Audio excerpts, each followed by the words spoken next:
If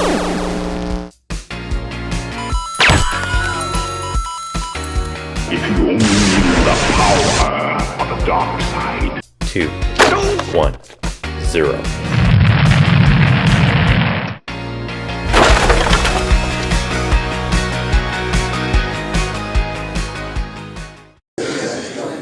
Good afternoon, ladies and gentlemen, and our final panel on Saturday afternoon here at Play Expo in Blackpool. Now, I'm sure guessing need no introduction, their games are legendary. We're talking stuff like Lemmings, Grand Theft Auto. Please give a warm welcome to Steve Hammond and Mike Daly. Now let's start from the earliest days. We'll start with you, Mike. What was the first gaming memory that you've got? What's the first computer you remember seeing? The first one I ever had my hands on was, again, with my friends. He had this X81, and I think it was backgammon we used to play, which now I have no idea how to play, and I'd love to remember. But we used to sit and play backgammon. It's one of these ones that, you know, took 20 minutes to load kind of thing. X81 was horrible. And then when he got rid of that to get Spectrum, I bought it. So X81 was around with me for some time. So that's definitely my initial machine and what kind of started me going. What about you, Steve? Yeah, my first machine was the VIC-20, and the first game was from John Menzies, and that was Moonbuggy. I had a voucher for Christmas for £10, and Moonbuggy was £7, and they didn't give change. So I said this to my mum. I didn't get change. I got into trouble for that, and she went down and you need to get change from this, and got me essentially £3 back from it. The power of mums. The power of mums, yeah. And the power of mums for buying the machine in the first place. What kind of stuff were you doing on the machine though? Was it mainly gaming, or did you get into like coding and that kind of thing on the VIC-20? It was coding basically right from the start. I got one on Christmas morning, and of course you'd go through the book, and the great thing about those machines was here's how you program in BASIC. So my first program was making a ball bounce up and down the screen. And it went bounce, bounce, bounce. Well, it didn't. It went bounce and stopped, and then bounce, and then stopped, and then bounce and stopped. And it was a bug. It was a bug. So I couldn't sleep. I'm going to do that. 3 in the morning, I woke up. I knew how to do it. First bug fix, 3 in the morning, Boxing Day. But I guess those machines kind of did inspire that, didn't they, the learning? I mean, even when you got the machine, like you said, the manual had example programs in there, and when you turned it on, you were dropped into the ready prompt. So yeah. You had to know a little bit of coding, even just to get started on it. Yeah, there was basically no choice. It was easier with the Spectrum, because if you happened to have a tape deck lying around, it worked with it. But of course, the VIC-20 needed a special Commodore tape deck, which I did not have. It was expensive. That would have to wait until a birthday. So, yeah. So we need to type things in, and it forced you to learn all about it, because if you didn't learn, you couldn't make it. The original manuals for all these machines were awesome. Oh, they were good. It was a real step from you know nothing, you're an idiot, to you can type in stuff and learn things. And then even right at the back of them, you got all the kind of assembler stuff, so it took you beyond the basic stuff. They were brilliant. You got the assembler stuff in the ZX. Yes. But not the VIC-20. See, this was an advantage. But you did have all the hardware stuff at the back, like the common one. Yeah, and you also got an ASCII table. And, oh yes. I think I've still got some of those manuals, because you don't throw them away. Up on the top shelf. Yeah. I don't want it on the loft. I've seen it. It's huge. So, where did you guys end up meeting then? Yeah, this was the Kingsway Amateur Computer Club. This was the Kingsway Technical College in Dundee, and it was in 1983. And I think the first advert was in one of the magazines at the time, Personal Computer News. I think it might have been, just saying, "Computer Club, come along Thursdays." And I've got a computer, so I went along with a friend from school, and me and Mike went to different schools, so I didn't actually know Mike at that point. And at some stage, we seemed to.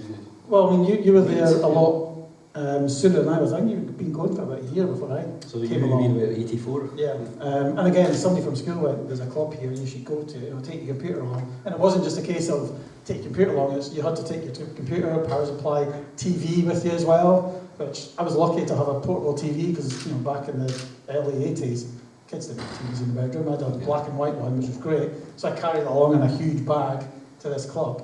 And then met you pretty quickly because I had my +4 at that point. Yeah, I was like, whoa, what's that? Yeah, different. Everybody else is copying games. Nobody had a +4, so I wasn't going to be copying any games. I had one actually. Did you? I was the only one guy. Interesting machines. Yeah. But yeah, I mean, it was definitely the thing to do to bring along a portable TV, black and white at the time. But it did have TVs there, but they were from the previous generation. I don't know if anyone would remember the 405 line black and white tellies. The ones that you had to get two people to take them out the cupboard, put them on top, and change channels. Ka-chunk buttons, ka-chunk, ka-chunk. 4 buttons, 4 channels, and only 3 of them worked. But you could hook up a computer, but bringing your own TV was better. Did you always have the kind of desire to become an artist, or an artist? An artist, yeah. We spoke about this in the podcast because at that time I was very much a fan of 2000 AD, with Just Jed, Sam Slade, and later on Halo Jones. So it was a case of I would try to emulate all these characters. I had a Roaching pen, which was a nice pen which I could not use properly, and I thought I was good at doing vehicles and all the technical stuff, and somehow I just managed to convince myself that I couldn't draw people. But that was pen and ink drawings. Doing computer graphics at that time seemed actually easier. Lower resolution. It was actually much easier to do because I was semi-artistic back then as well, but all the tools you had on the computer, you could paint and you could erase, and when you erase, they went away. You didn't leave little pencil marks. So it was just much easier to do. So. Yeah, put pixel layer, that looks terrible. Was that graph paper really, wasn't it? I guess the blocks like doing on graph paper. Yes. A lot of the early stuff was designed on graph paper, liberated from school maths charters, basically. We didn't stick around to the graph paper very long because before any of the tools kind of came out, Theme 1 editor for 64 and paint programs for me, all that kind of stuff. Before then, you'd kind of be stuck with that because you do the graph paper so that you could work out the binary number to poke into the computer to get your graphic. But as soon as you had a tool that would make it, would just save the thing out. Then you just drew straight on stuff, you didn't need the graph anymore. Yeah, I mean, I said about 3-in-1 in the podcast, it was being asked about D-Paint because everyone was D-Paint. Yeah. 3-in-1, lesser known, but absolutely valuable. Twin Skyler's thing was just I amazing. mean, I think we did Ballistics. Ballistics was done in that.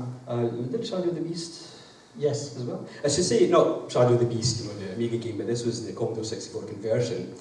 Now Dave had took Menace to Psygnosis originally, I think, and then he worked out a deal to do some conversions. So once Dave had sold his first game with the Menace to Psygnosis and he got some money for that, he decided he wanted to get a company going, and while he got some income from Menace, he was starting to make blood money, but he got a deal to do some ports in the background. I think it was like $1,000 or so for a month or something he got out of it. Just to keep a company going, basically. Yeah, and you had a demo, a Uridium style thing called Talisman at that point? Yes. That Dave actually bought me a Dolphin DOS for, so I could do disk assembling on the 64. Yeah, and it was on the strength of that you got the conversion for Ballistics, and on the strength of that, I got the conversion to the graphics for Ballistics. Well, Shadow the Beast as well that you mentioned there, I mean, that was really impressive for the Commodore 64 though. I mean, was that difficult to kind of convert those Amiga graphics, even the scrolling and that kind of thing? Which I know the 64 was... The scrolling was actually quite easy in the 64. Fitting all the game stuff in was the harder bit. But it would not fit on a tape, really, or at least not realistically fit on a tape. Now, it was Richard Swinfin that did the conversion, so he basically converted it using, I think it was an Amstrad development system, and... it was my old one, actually. Mike's old one. Mike was input into everything in this history. It was basically going to be a disc game, floppy disk-based game, because only that had the capacity to do this. So, over the course of that summer, and this would have been 86, 87, something like that. 89. 89? No. Some year in the 80s. It was a beautiful time in the 80s. So, I was cycled down with the latest version of my 3-in-1 graphics to take them in, and you integrate it into the game. And okay, but let's see what the game looks like. And okay, play through Shadow of the Beast level, Commodore 64, disk drive, and Commodore 64 disk drive, floppy disk drive. Dog slow. Slow beyond belief. So, between levels, I'm sitting there going, yeah, exactly, just like that. A blank screen. And I started thinking, I could write some text, just to fill in the gap between them. And that was basically where I started to become a writer. And this was not according to any plan that Dave had for the company. It just kind of all grew organically. Just a way to make the game more interesting between levels. I think so. Whether the story that I told, which I can't remember, whether that's canonical, I doubt it. But it's my first professional writing, I guess. Well, let's go back to those, the earliest days of DMA when you both first started there. What was it like working there? We're talking pre-Lemmings, obviously, late 80s. Yeah. What was the atmosphere like before? Obviously, the company hadn't quite gone into the stratosphere like it did a couple of years later. What was it like? Yeah, I think we could agree that this is cool. Oh yeah. We made games. We started. Let's see. It would have been start of '89. I'd just been kicked out of college for not going. And my mum was trying to push me into a job at Texas Home Care. It was like B&Q. So for the first 3 months of that, I was kind of trying desperately not to go there because it was awful. And then David said, "Do you want a job?" Sure. So I started to write Ballistics at home because you got an report from Psygnosis to do this, and like I said, that demo that I'd done, that kind of got that. So I was using just the C64 directly to do this, and that was up to about June, July-ish kind of time, and then he decided to get the office, but the office was going to take 3 months to get ready, and then we moved in August to the office. Yeah. So, a lot of the early stuff, it was, the classic bedroom coder, kind of thing, it was in Russell's bedroom, Mike's bedroom, it just, it was where the work had got done. Just what happened in these intervening months, was I would cycle down to Russell Kay, who's the PC programmer. There's a big Mike theme here. Yeah, and we'd sit in his bedroom, and he was doing Menace on his PC, and then both of us were there as well. So he actually had a desk, a chest of drawers. No, Shadow Beast was way after that. But we still use the Russell's room though. I don't think he did. That's why it's good to have both of them. Yes. They can correct each other's memories. So we went down for Mike is my real-time fact checker. Yes, I remember. We went down to Russell's, and he would be sitting on a desk, and there'd be a chest of drawers with a board stuck in the top drawer, coming out with the computer on it, so we stagger out, and then another desk where another one of us would be. So it was this kind of weird arrangement. And we were in there for 2 or 3 months, having our dinner in his kitchen. Yeah. Before we moved down to DMA, Dave got the office. At that time, I was doing a computer course at Abertay University. And it wasn't Abertay at the time, this was Dundee Institute of Technology.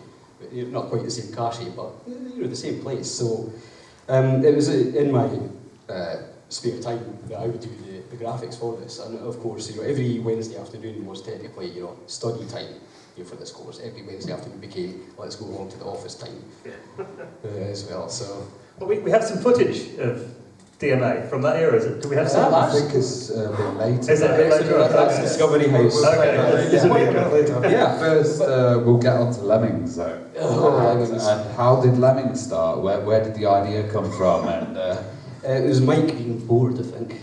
No, actually, no, that's not true. No, that's not true. The full story, I think that starts with Walker. Yep. Walker, I remember that game. Mike says correct, yes. Okay, I wanted something here. No, it started with Walker, and Scott Johnson was doing the graphics for the animation for the Walker. He wrote a 3D program to animate the head and then turn that into sprites. And there was a bit of discussion about the enemies, which were, as was thought, they had to be, they couldn't be smaller than about 16 pixels high as well, which was quite big. But it looked so much better, if this big Walker was stomping tiny wee guys. Scott didn't believe a graphic could be that small. Mike thought, yes, they can. I think there was a Beachhead 2.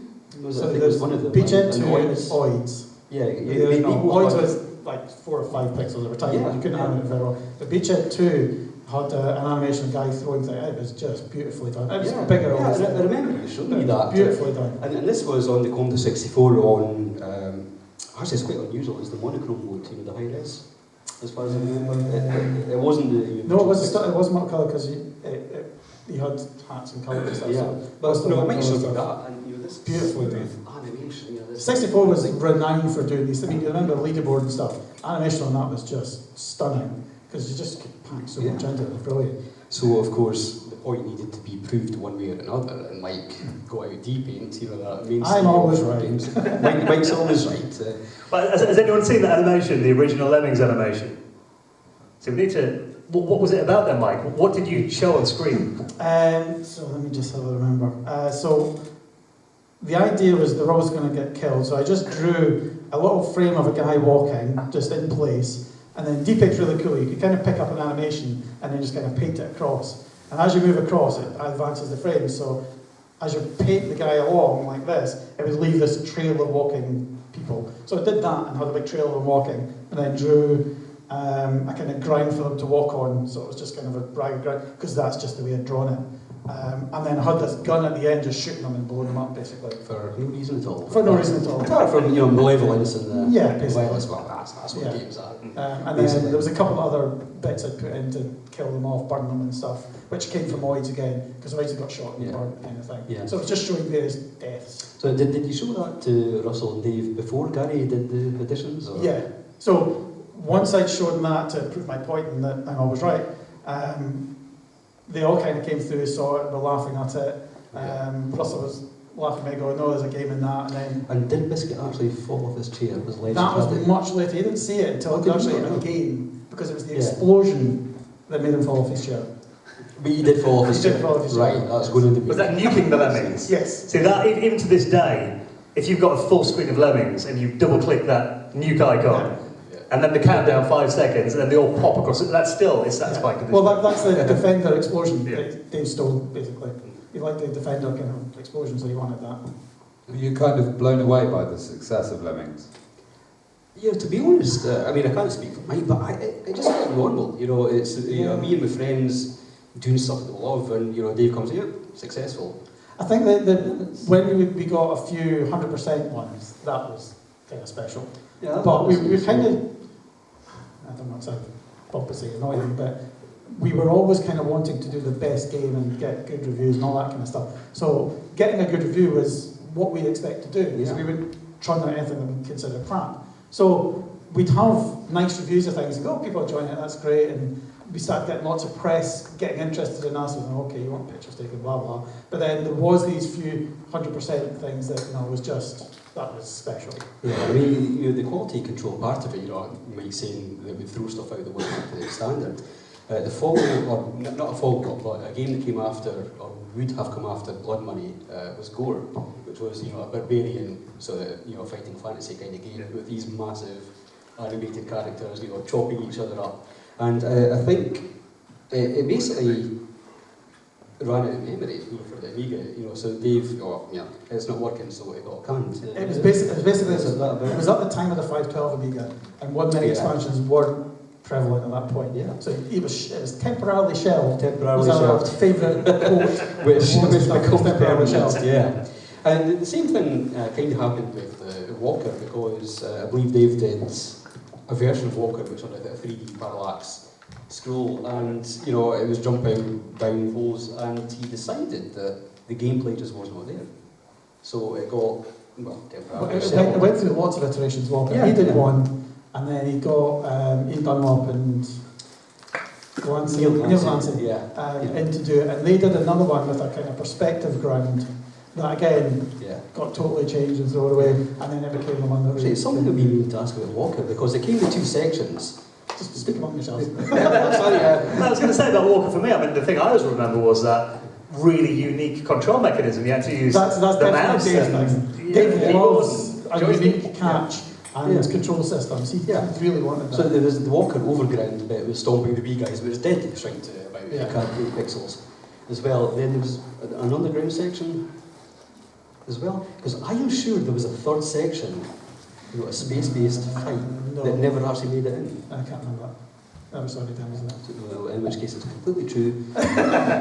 Well, Lemmings was a kind of fantastic success, and it also had a few follow-ons like Oh No More Lemmings and Christmas Lemmings, Christmas yeah, Lemmings, and I loved a lot of that. Lemmings 2 as well, which I think was a fantastic game. It added so many different elements. What was the kind of thought process of developing those extra Lemmings games? The tribes as well. Whatever goes on in Dave's head. Did you have a big contribution to it? There was Lemmings 2, so coming from Lemmings, which went onto all these platforms, the main driving force behind Lemmings 2 was to make it more console friendly, because the original game just used huge bitmap and just drew all over it, and that just doesn't work on console. It's all character map based stuff. So the driving force behind doing the second one was, let's design it so that we can put it on console more easily. After that, then the tribes and the skills were mainly just Gary and Dave sitting, coming up with things. I think he wanted to break up the levels so that you had this choice to be able to jump back and forward. Yeah. So you didn't get stuck, basically. The main thing, the Lemmings were actually bigger and they were closer. No, the Lemmings 2 That was was the the same size. Lemmings. I think, was that Lemmings 3? All New World of Lemmings as well. Real-time fact check. Yeah, no, Lemmings 3 were bigger, Yeah. and that was because it was going to be used by Sesame Street. Yeah. Yeah, well, Sesame So people Street- don't know this. It was going to be a Lemmings cartoon, wasn't there? It was going to be a Lemmings, yeah, There kind was of game that also were going to play almost there going for to be counting two. and stuff. as well. There was actually 2 bids to make a cartoon. There was, I think, a Scottish company called Extra Vegetables that had pitched in for this. I've been reading the newsletters, which I happen to write, so it must be completely accurate. But they basically got outbid by the Children's Television Workshop. Well, they were after a game that they could play on there to do counting stuff and all that kind of be educational. Oh, this was a Saturday morning cartoon. But the actual game, for the reason for doing the Lemmings bigger, was because they needed to be seen on a TV screen for actually doing all the kind of gameplay stuff. And they started to design all this to be, and then they've obviously dropped away, but we're left with these bigger Lemmings. See, this is research for me. But so, obviously, Children's Television Workshop, we all know Sesame Street. Jim Henson did the puppet. But there was going to be an actual Saturday morning television show based on Lemmings. Yeah. Where did that get to then, and why did it not happen? It's not very far. Yeah, It's just TV, very few things actually make it to air. It did get as far as myself and Gary Timmins, creating a document. Gary came up with all the characters, and I wrote some words, basically to make it look like a semi-decent proposal. But I never heard anything back from that. Apart from not happening. I think we had to do that kind of prototype to show that it could work as bigger characters. The problem with them is that they had to, going back to this kind of character map stuff, all the Lemmings had to walk in specific boundaries and do stuff, so the animation turning and things just made it feel a lot more restrictive. I don't think any of us were particularly fans of Lemmings 3. Yeah, I don't think anyone was a fan of Lemmings 3 because Dave certainly did not want to look back in the past. When Worms came out, and we were looking at this and thinking very much inspired by Lemmings, and Dave, actually said to me, I don't care, we're moving forward. Because that was in '95, and that was one of the last kind of Amiga big titles, wasn't it? Yeah. So, Dave was contracted to do basically, was it 6 Amiga games or something? For Psygnosis, and this was the last one, so he just wanted to get it out and just... They had a contractual obligation game. But he mentioned Psygnosis then, and I've heard there was a little bit of a... Because we all thought, they're really close companies, they probably need each other and must work very closely together. Was the relationship always that good, or was it a bit strained sometimes? I think it was a bit strained. Certainly, they could be late, in payments. We had the... Sorry, I'm just remembering waiting for wages to come in so we can go to a bank and cash our checks, our wage checks. Yeah, it could be painful sometimes. Early on. I'll put that in under 2. Yeah. What was it again? Mike. Psygnosis. There was issues with them. When we did Lemmings 2, the SNES one was finished for like a year. I was sitting there with a finished game because I did the SNES Lemmings 2, and I was sitting there for almost a year waiting on them to finish off so they could ship it. And that's where the Super Scope stuff and the snow and everything and the Lemmings came from. Well, that actually reminds me about the Hired Guns manual, that debacle, as I thought, because at the time, these days, your game has the story in the game itself, but there wasn't necessarily enough room back then, so any story background characters would go in a printed booklet, and that was what I was doing. for that. So, I'd spent about a year, making up, these characters' background and, what I thought was, good stuff. And then Psygnosis unexpectedly went, right, we've got about 2 weeks, you need to finish it all up and send it off. And I was in the middle of typesetting this, as well as writing it. And no, we're going to, put it to a third party to do all the typesetting. So, right, okay, totally emergency, get it all out, 2 weeks. Scott, who was the game's designer, quickly wrote some notes, and I emphasised the notes about how to actually play the game, the control methods and stuff like that. So we sent it off to Psygnosis for this deadline, and then heard nothing for 11 months. And then when the game came out, we hadn't heard anything, up until that point. Got a complimentary copy and opened it up, and I'm looking at all my words and thinking, there is no punctuation in this, no full stops, no quotes, it's all run together, oh dear. That was bad. They had pasted Scott's notes in wholesale, no attempt to rewrite it, and the whole thing just looked absolutely terrible. It's lack of attention. Lack of attention. They blamed it on the third-party typesetter, and I'm told that subsequent issues. Yeah. I don't know. That was the problem with Psygnosis. They could be a bit funny. Crap. Yes. Yeah, I think our attitude to Psygnosis essentially. I saw an early example of this with Aquaventura, which was that we thought that we had the gameplay, Psygnosis had the flashy graphics and no gameplay. And Aquaventura, I saw a demo disc, which was essentially an entire disc full of an animation. And it was a very nice animation. It didn't actually contain any game or anything that looked like a game. Yeah. So all shine and all shine and no shine. Yeah. So the kind of world was changing, and you guys ended up kind of leaving the Amiga when the CD32 came in. There was a few releases, and then that was around it. And you started on some new projects for that. One being Race and Chase. Race and Chase. It never actually started off as Race and Chase, even. Now, this was early 1995, and I do have this in the newsletter that I wrote, just a small news item, and it basically said, new PC project. That was it. There's a meeting this week, to look at doing a new project for the PC. That was all it was. Because at that time, it was mentioned in one of the earlier talks that development kits were incredibly expensive. A Nintendo license, PlayStation license, it cost a lot of money, but you did not need a lot of money to develop for the PC. So this is all it was. Let's have an easier platform to develop for. Have a meeting, throw some ideas around, and that became a game, which shortly after that became Race and Chase. Certainly with Keith Hamilton, who's the project leader, wrote it all up in the document. There's a bit of a precursor to all this. In that. Yeah. So that was about mid-95 or so. 94, Yeah. and slightly before, I'd finished my Lemmings stuff finally. Yeah. I was left to my own devices to go and do things. It benefited me in the design department. Well, this was pre-design department as well. This is I was sitting just in one of the rooms next to Colin Harrison, who was doing music for Uniracers at the time, and Yeah. I started to look at the isometric demo that I did, Yeah. which is rotating isometric demo, that I would hand it over to Keith to do a game with. Yeah.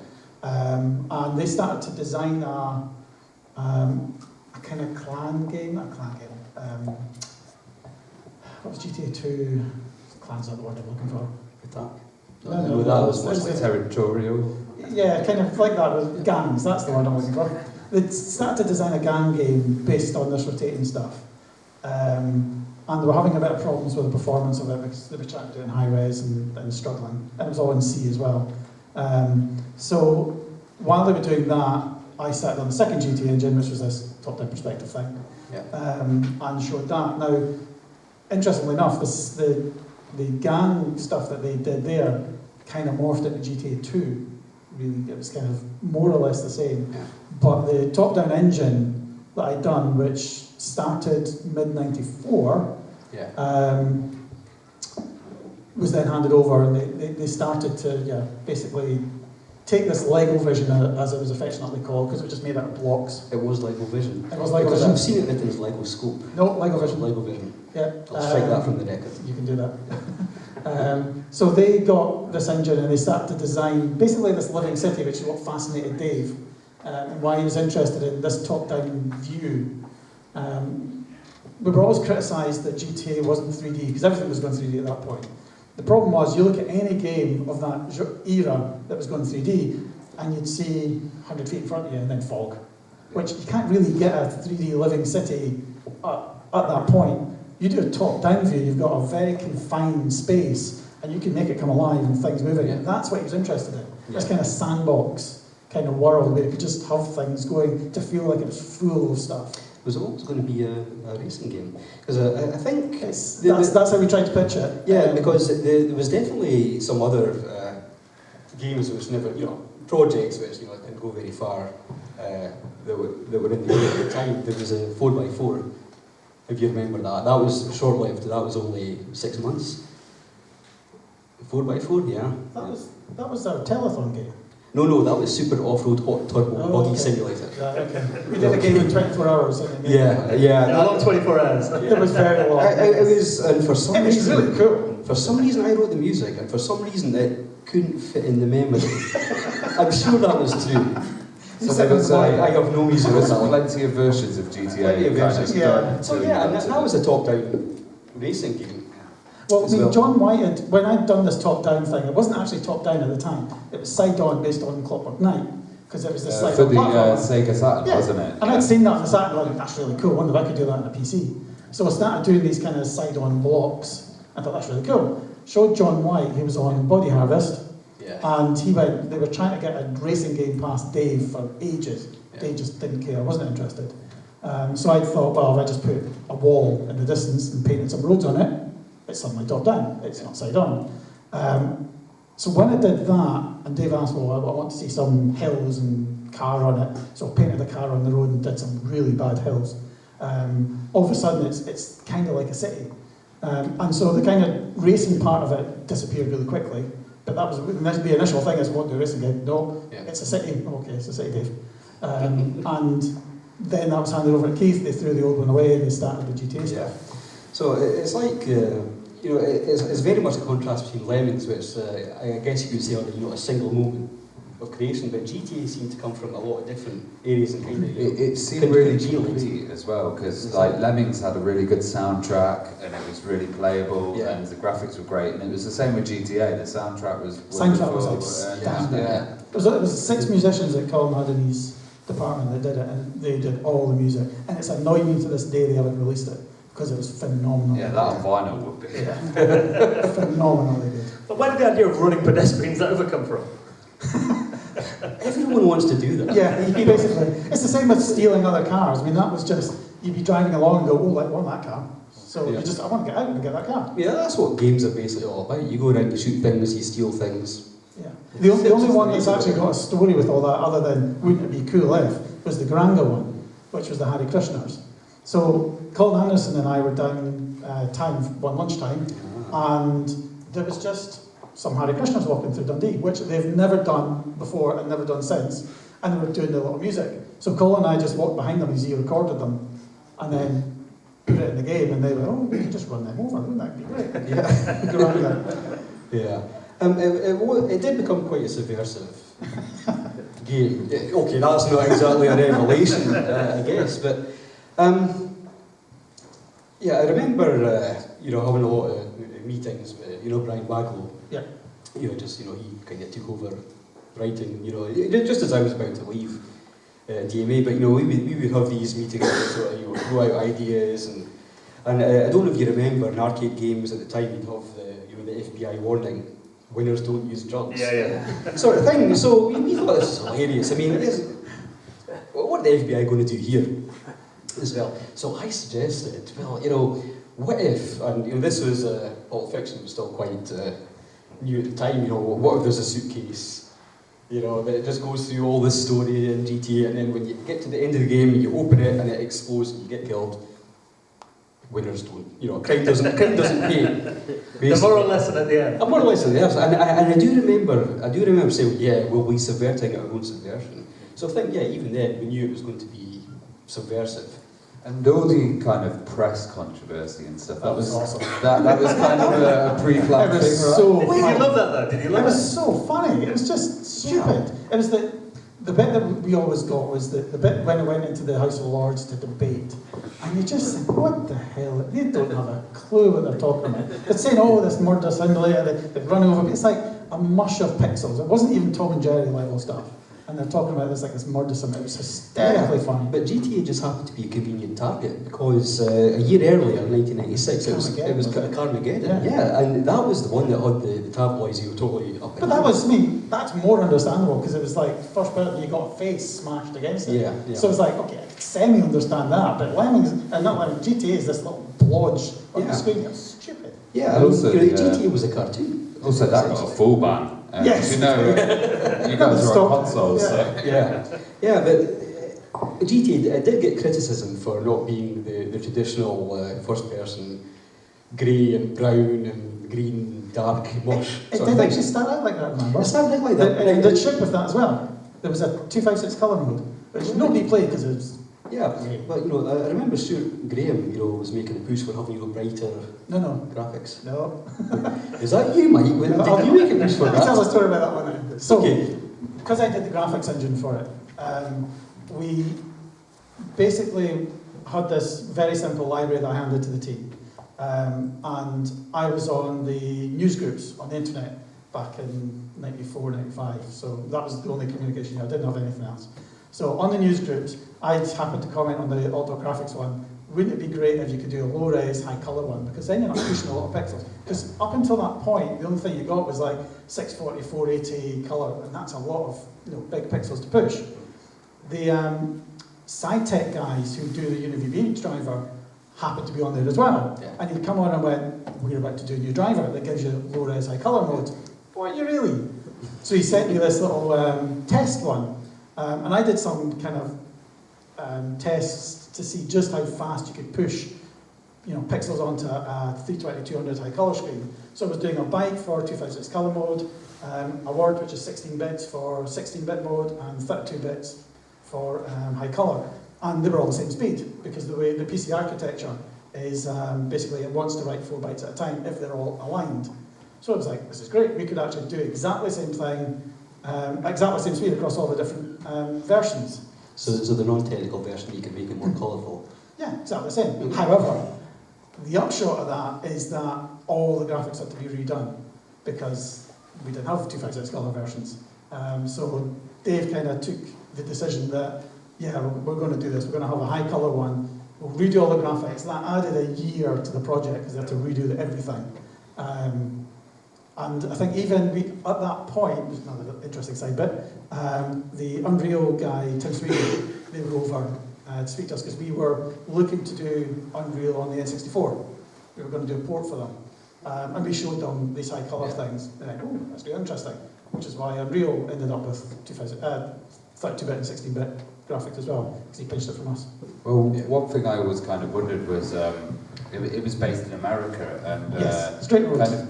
What happened with the GTA UK ones that you had, the kind of 1960s based ones? We didn't actually do I don't know. them. It was somebody down south that did them. We didn't actually do Was it. that just like a mod that somebody did then? More or It less. was a mod, but it wasn't a DMA project. It was tricky because putting the cars on the other side apparently was very, very difficult because it just wasn't designed for that. They had to go and change quite a bit of the code apparently to do that. Could you just flip the screen? Yeah. The simplest solution. Were you involved in any of the porting for any of the consoles? Or? Just the early ones with the Commodore 64 stuff with Shadow of the Beast, although also with the PC Engine, which was nicer because it had more colours to do. I mean, we did that. Yeah, I mean, the jointly. GTA one was Visual Sciences did the PlayStation one. That's Russell Kay, who was an early DMA guy, obviously. And they were getting basically code drops just every now and again, and they finished, they had to master before us. So, they're sending gold submissions off, and they're saying, we're not finished yet. But once you are, we have to submit. So What was the change in culture like in DMA, we'll say pre-GTA and post-GTA? Well, I think it's more when it was a couple of dozen people. Okay, certainly in the early days when it was just a handful of people. There's actually And this about was three different stages, which was the very first, when it was a handful of people, you know, up to about 20 something. Yeah. It was still the same kind of culture as the Then we initial seemed to bit. get factions as well, you know, the Oz contingents. Once we got to about 50 or so, then that was another one. That was up to about 95. Yeah. And then after that, Dave literally said, because he never wanted to grow too big to be dangerous, but he literally said at 95, nah, sorry, let's just go for it. All right. Yeah. And then we went up to 130 or 40 at that Yeah. point. And it just went very kind of corporate type thing like that. Yeah, because like you say, Oz, he was one of the, you know, the lead artists, and he had a thing against the design department, which, you know, me and Mike were both in, you know, calling it Dave's pet department, you know, because it seemed to be, you know, from his perspective, a bit favoured. You know, I don't know if that was true. You know, I didn't really care. you didn't care. We get more people in, I guess. didn't really notice. Yeah. Yeah, so, but when it came to something like Body Harvest as well, which was, you know, just the, you know, the project from hell as You well. didn't enjoy that? It started off, you know, well, as all these things do, but by the end of it, it seemed to be factions within, you know, the single team, you know, wanting to go in different directions. It's like any big group, you get the little cliques Yeah. of forming and they just, you know, start against each other basically. But, you know, Body Harvest was knackered from the beginning. It was originally meant to be taking place during a worldwide 50s revival, because the idea was that we were going to make a B-movie out of this. And if anyone has seen the film, I think it was an 80s film, Tremors, as well, it was going to be that kind of tone. And then Nintendo get involved, and it's got this possibility of being a launch title for the Ultra 64, the Nintendo 64 as well. So it got so much attention. We were trying to do a game, Nintendo was putting, you know, Nintendo Japan was putting their ideas in, Nintendo of America was putting their ideas in, and it kind of got a bit of a mishmash. And the story I like to tell is I was in Fax Communication writing the story for this, you know, these aliens coming down to, you know, eat humans. And I have to say, you know, the favourite thing I've ever written at the start, you know, a tagline, and I think it might be from the E3.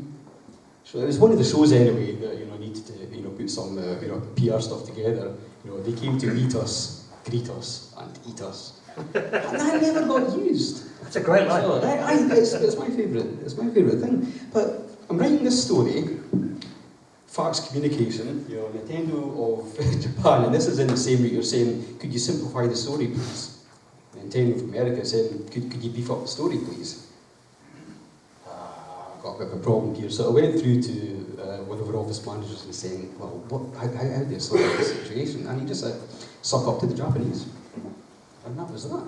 Do some book kissing. Yeah, so it's okay. So I had the story and, you know, simplify it. Before that, Adam Drake, at one point he was going to be Bruce Wallace.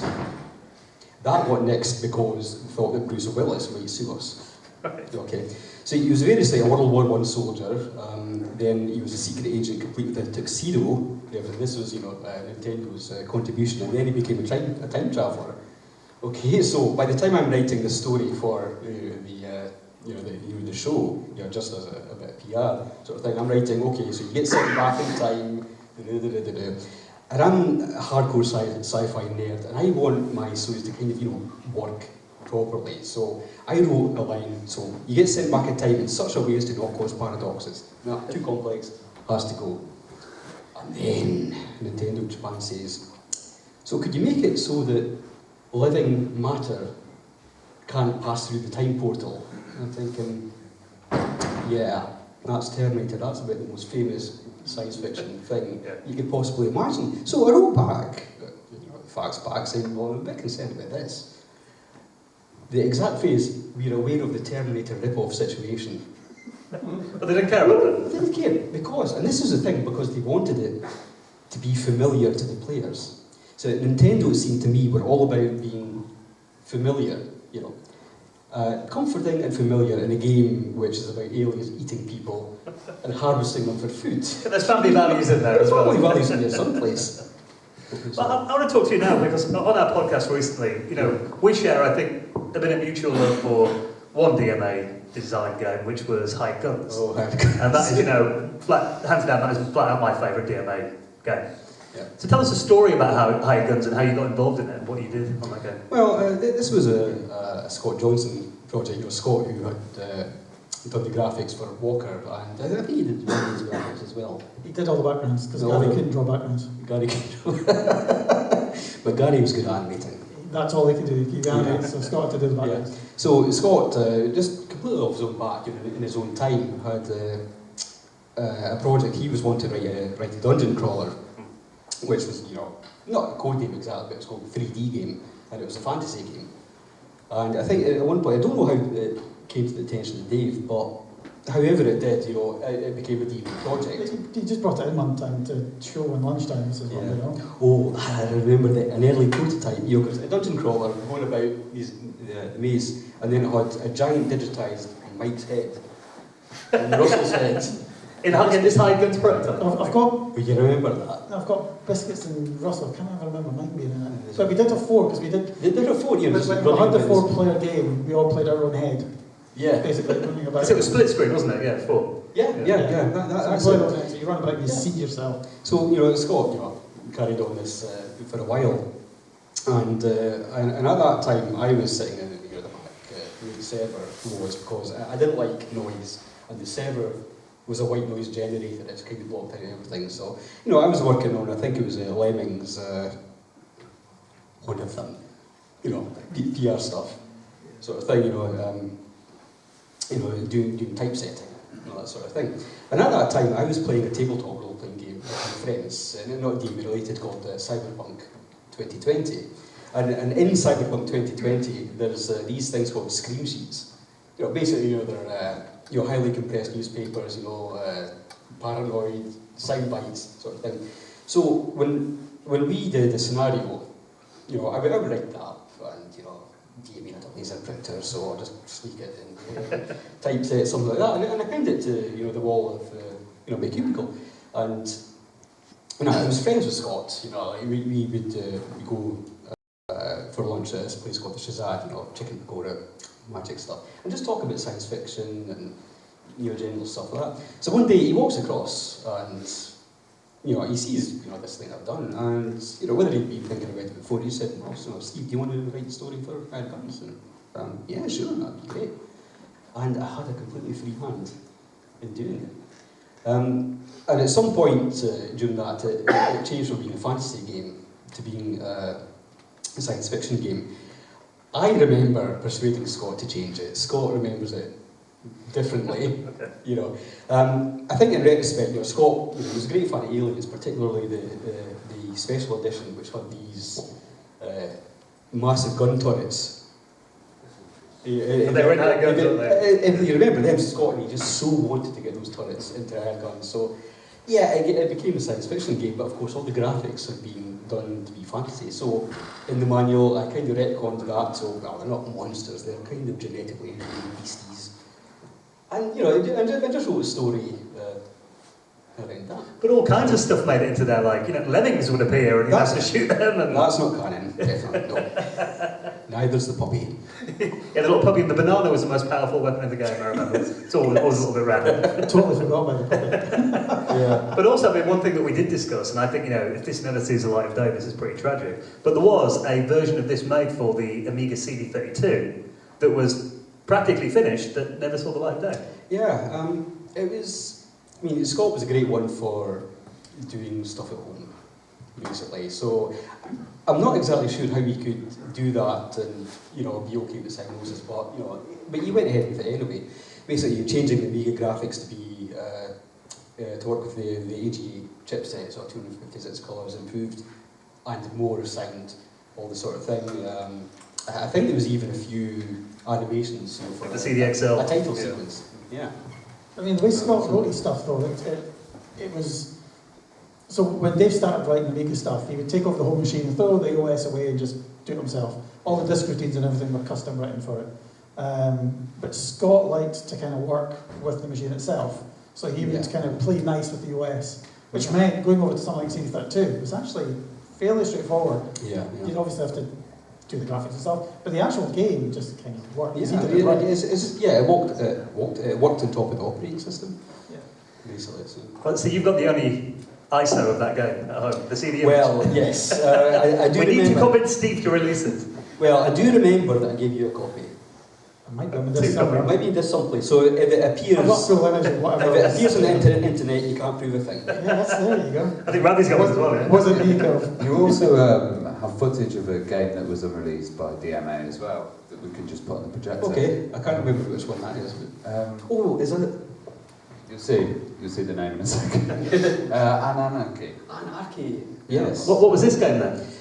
It was essentially DMA had a branch in Boulder, Colorado. Yeah, It looks very like Tomb I Raider. was going to say, nothing like Tomb Raider at all, was it? It was exactly a Tomb Raider rip-off.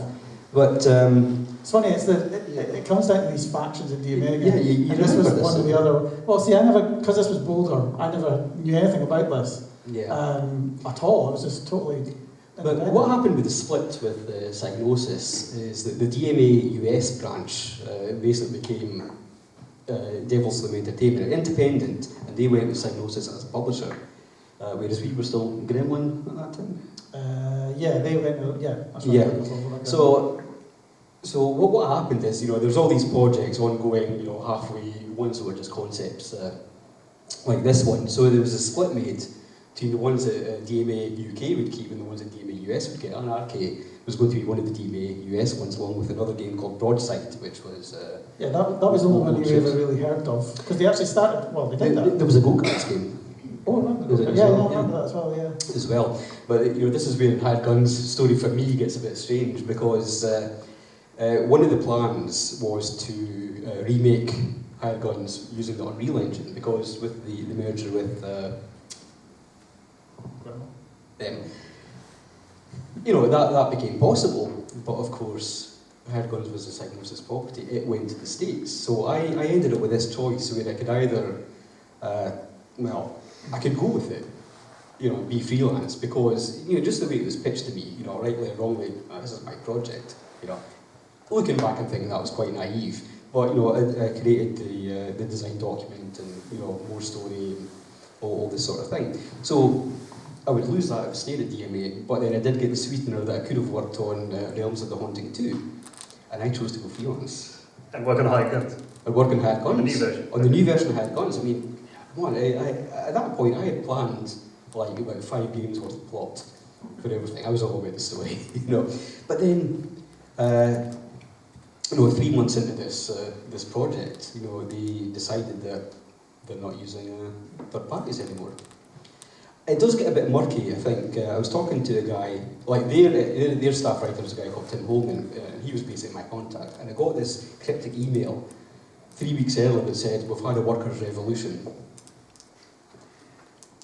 A few weeks later, "Oh yeah, we're not using third parties anymore, bye." That was the end of your career at DMA then? Yeah.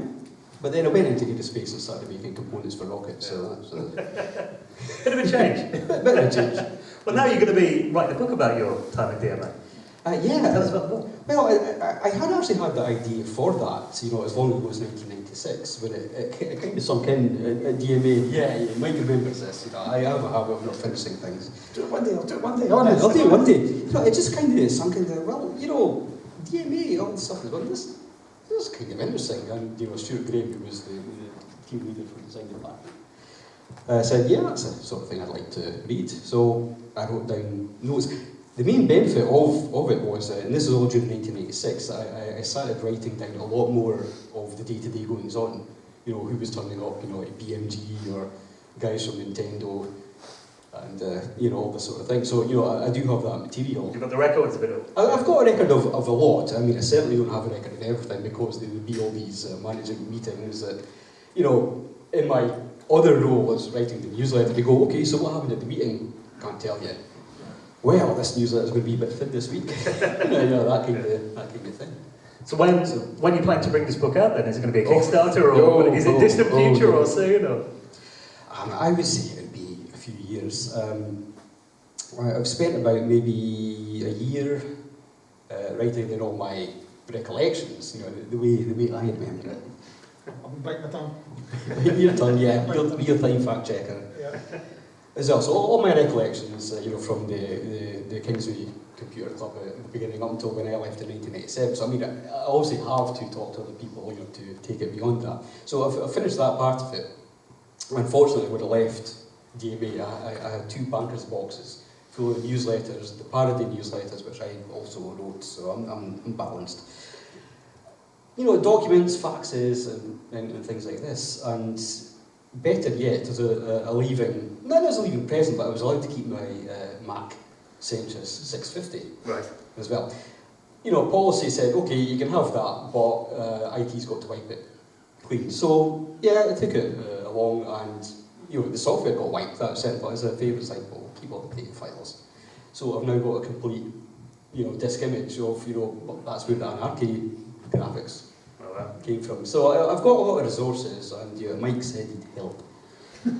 With or without sarcasm, I suspect with sarcasm. Sarcasm's, Yeah. That's required. So I spent another year, going through the newsletters, and I've got a bit of software that allows me to put things on a timeline, which is also, very helpful. Timeline's the hard one. It is. Just to It is tell you. really. I mean, up until about 95, 96, I can pretty much remember it verbatim. After that, when we got bigger and we were in totally different apartments and stuff, it goes a bit vague.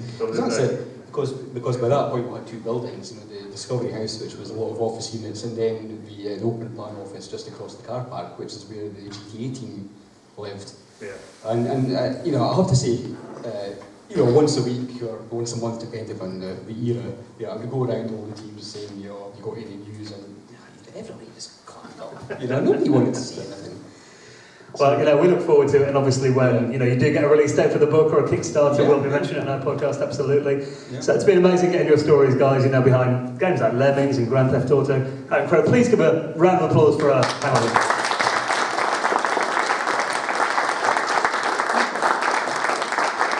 Now we are going to give you a chance to ask some questions of Mike and Steve. Just put your hand up if you've got any questions. Whenever. Best question, you can win this signed copy we've got some signed Lemmings merchandise. I've got a couple of questions, if I may. Just things that you might remember that I've been told by other people. So I write for Retro Gamer magazine, so obviously I've been told lots of stories about DMA from people who worked with you over the years. And I'm wondering if these are things that you'll recall. So the first story that I was told, one of the very first articles I wrote for Retro Game was on Imagitech Design, if you remember them. And they were taken over at the same time as DMA were by Gremlin. And a lot of the Imagitech guys were brought in to help with finishing off Grand Theft Auto. Not up at us doing code and stuff. No. I mean, that was after my time. Yeah. As well, so. They might have done some testing or something there, but not coders. Yeah, I mean, one of the guys was a graphic artist I spoke to, so he said he was brought in to help with finishing off graphics and stuff like They that. might have done, maybe. Yeah. The coders would have just got delivered graphics. So, Yeah. I didn't think so. I thought it was pretty well in the way by that point. Yeah, they said it was mainly to a lot of it was actually to do with the PlayStation version, so that maybe why rather than the because Visual Sciences did the PlayStation one, so that's a totally different company. Yeah. That was basically they had to knock them down in colours and everything, so that may well have been done. But the PC one, I mean, the DMA had a stack of artists with SGIs and stuff, so I wouldn't have thought we needed it.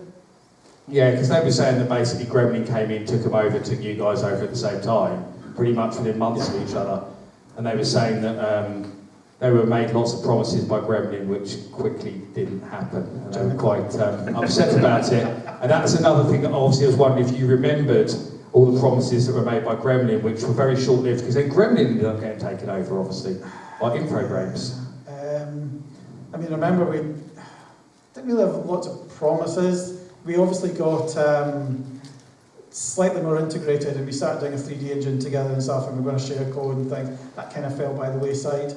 The 3D engine was called Mr. Dog, which was from an Eddie Izzard concert that we watched when they came up. Gremlin carried that on, I think it was used in Hogs of War. But DMA carried on with the 3DMA one, basically. The only thing I really remember with Gremlin was when we first went down, and we met with James Northern, who's actually a director in the company that I work for. I've met him and we're fine. But the first words out of his mouth to me were a lie, so that didn't go down very well. Yeah, the other question I had was I literally just a few weeks ago I interviewed Wayne Smithson. I don't know if you remember Wayne. Yeah. And he obviously had his own company, WGS. Yes. Steel Design. Yes. And, really original name. Yeah. He later renamed them Sunrise because he had to come up with something more original. Yeah. He was talking about obviously they did a lot of the ST ports of the DMA stuff. And he was saying he had particularly remembered when he was doing Blood Money, the ST, and he said that he got a fax from you guys when they got taken on to do the port, basically saying, you'll never get this running well on the ST, good luck, or something, or words to that effect. That was probably Dave. Put it this way.